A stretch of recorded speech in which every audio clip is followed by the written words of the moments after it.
กรมการค้าภายในกระทรวงอุตสาหกรรมและการค้าได้จัดพิธีทำลายสินค้าที่บ่ได้มาตรฐานปลอมแปลงลอกเลียนแบบและละเมิดเครื่องหมายการค้าของยี่ห้อ SKF เป็นสินค้าประเภทอะไหล่รถจำนวนทั้งหมด 12,634 อันรวมมูลค่าเสียหาย3ตื้อ446ล้าน8แสนกีบในวันที่18กรกฎาคม2026ที่กระทรวงอุตสาหกรรมและการค้าให้เกียรติเข้าร่วมของทานพุทธวรรณนันทวงศ์รองรัฐมนตรีกระทรวงอุตสาหกรรมและการค้ามีหัวหน้ากรมการค้าภายในหัวหน้าแผนกอุตสาหกรรมและการค้านครหลวงเวียงจันทน์และภาคส่วนที่เกี่ยวข้องเข้าร่วมสินค้าที่ยึดและนำมาทำลายในครั้งนี้แม้นทั้งเจ้าหน้าที่กวดกาการค้ากรมการค้าภายในได้สมทบกับเจ้าหน้าที่กรมตำรวจเศรษฐกิจกรมใหญ่ตำรวจกระทรวงป้องกันความสงบและบริษัทที่ปรึกษากฎหมายที่เกี่ยวข้องลงกวดกาและยึดสินค้าจากห้านค้าเป้าหมายจำนวน4ห้านอยู่ที่นครหลวงเวียงจันทน์ซึ่งเป็นสินค้าที่บ่ได้รับประกันทางด้านคุณภาพบ่ได้รับมาตรฐานเป็นการปลอมแปลงลอกเลียนแบบสินค้าและเป็นการละเมิดเครื่องหมายการค้าเฮ็ดให้สร้างความสับสนให้กับผู้สมใช้ซึ่งเป็นการละเมิดกฎหมายว่าด้วยการปกป้องผู้สมใช้กฎหมายว่าด้วยทรัพย์สินทางปัญญาและกฎหมายอื่นๆที่เกี่ยวข้องการนำใช้สินค้าที่บ่ได้รับมาตรฐานนี้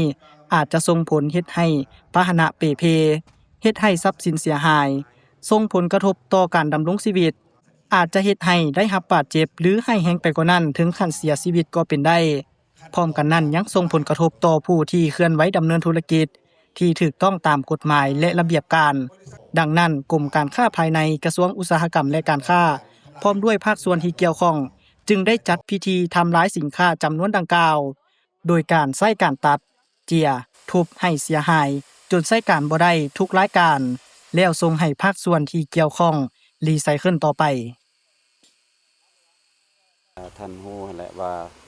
สินค้าปลอมแปลงลอกเลียนแบบหรือว่าละเมิดเครื่องหมายการค้านี่ก็เป็นสินค้าหนึ่งที่กระทรวงอุตสาหกรรมการค้าพวกเรานี่ให้ความเอาใจใส่โดยเฉพาะก็แม่นในการสมทบกับภาคส่วนที่เกี่ยวข้องนี้ในการลงติดตามกวดกาบรรดาจุดเสี่ยงหรือว่าจุดจำหน่ายต่างๆครับระยะผ่านมาก็ถือว่าได้รับการร่วมมือจากบริษัทโดยเฉพาะเป็นเจ้าของยี่ห้อสินค้านี้ได้ให้การร่วมมือกับทางเบื้องเจ้าหน้าที่ของพวกเราฉะนั้นหันกะสินค้าที่พวกเรายึดและทำลายในเทื่อนี้ก็มันก็มีจำนวนหลายเนาะมูลค่าก็สูงก็สังคมก็อาจจะตั้งปัญหาว่าเป็นหยังบ่เอาไปนำใช้หรือว่าเอาไปให้มันใช้ให้มันเกิดประโยชน์ความจริงนี่ก็สินค้าดังกล่าวนี่ก็เป็นสินค้าที่ละเมิดกฎหมายนะละเมิดระเบียบทรัพย์สินทางปัญญาเป็นสินค้าปลอมแปลงลอกเลียนแบบละเมิดเครื่องหมายการค้าฉะนั้นพวกเราก็บ่อยากให้สินค้าดังกล่าวนี้เพื่อกลับคืนไปสู่ตลาดกลับคืนไปสู่ผู้บริโภคมันเป็นสินค้าที่อันตรายเนาะมันมีความเกี่ยวพันกับความปลอดภัยต่อชีวิตต่อทรัพย์สินฉะนั้นพวกเราก็คิดว่าสินค้าดังกล่าวนี้ก็ควรจะต้องได้รับการทำลายแต่จะทำลายในรูปแบบใดนั้นก็จะได้สมทบกับทางบริษัทเจ้าของสินค้าเพื่อดำเนินการให้มันถูกต้องตามขั้นตอนเนาะและข้าพเจ้าก็จะขอเรียกร้องให้สังคมพวกเรานั่นแหละอันที่1มานี่ก็เป็นต่อผู้บริโภคของพวกเราก็ต้องมีสติในการเลือกซื้อสินค้าก็ให้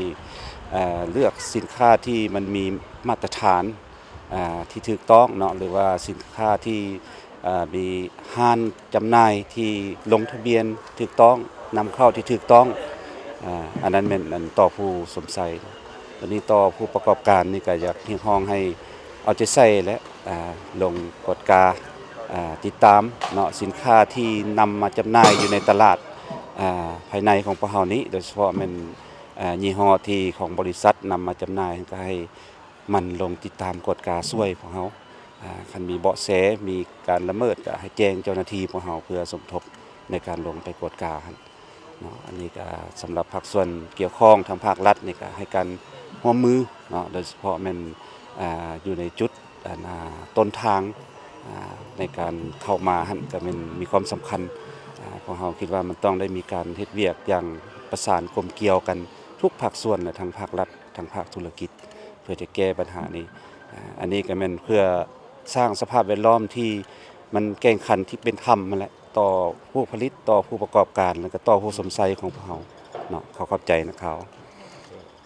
ในต่อหน้าคณะเจ้าหน้าที่การค้าในขอบเขตทั่วประเทศแม้นจะได้เพิ่มทวีการเอาใจใส่ติดตามกวดกาต้านและสกัดกั้น